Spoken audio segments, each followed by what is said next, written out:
पनवेल येथील royal garden banquet हॉलमध्ये आमदार विक्रांत पाटील यांच्या अभिष्ट चिंतन सोहळ्याचं उत्साहात आयोजन करण्यात आलं।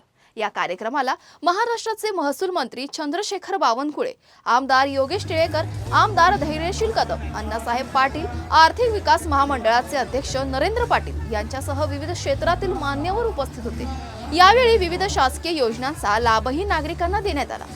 महसूल मंत्री चंद्रशेखर बावनकुळे यांच्या हस्ते सायकली, शिलाई मशीन, फूड प्रोसेसर, आटा चक्की, भात पेरणी यंत्र, छत्र्या, स्पीकर, साड्या, ग्लुकोमीटर, रेनकोट, सीएनजी कुपन तसेच आयुष्मान भारत कार्डाचं वितरण करण्यात आलं। यावेळी आमदार विक्रांत पाटील यांनी नागरिकांनी दाखवलेला विश्वास हीच लोकसेवेची प्रेरणा असल्याचं सांगत समाजातील प्रत्येक घटकांपर्यंत शासनाच्या योजनांचा लाभ पोहोचवण्यासाठी आपण कटिबद्ध असल्याची ग्वाही दिली आहे।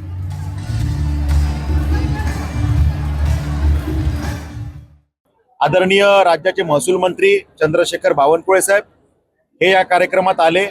या अभिष्ट चिंतन कार्यक्रमात त्यांची प्रमुख उपस्थिती होती आणि 5-10 मिनिटं नाही तर 2 तास ते या ठिकाणी थांबले, सर्व नागरिकांशी संवाद साधला आणि भरभरून या ठिकाणी शुभेच्छा दिल्या। मला वाटतं की पक्षाचं नेतृत्व जर का अशा पद्धतीनं असेल तर खऱ्या अर्थानं त्यातले कार्यकर्ते त्यातून नेतृत्व घडत असतं। त्यामुळे कार्यकर्त्यांना संधी देणारी पार्टी कशी आहे याचं एक उदाहरण आज आपल्याला डोळ्यांनी बघायला मिळालं।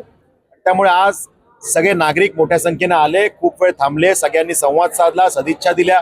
खरं तर ही ताकद त्यांची माझ्या मागे आहे। पनवेलमध्ये झालेल्या या अभिष्ट चिंतन सोहळ्यात विविध शासकीय योजनांच्या माध्यमातून नागरिकांना लाभांचं वितरण करण्यात आलं। समाजसेवा आणि लोकहिताच्या कामांना अधिक गती देण्याचा निर्धार व्यक्त करत समाजातील प्रत्येक घटकांपर्यंत शासनाच्या योजना पोहोचवण्यासाठी आपण सातत्याने प्रयत्नशील राहणार असल्याचा विश्वास आमदार विक्रांत पाटील यांनी यावेळी व्यक्त केला आहे।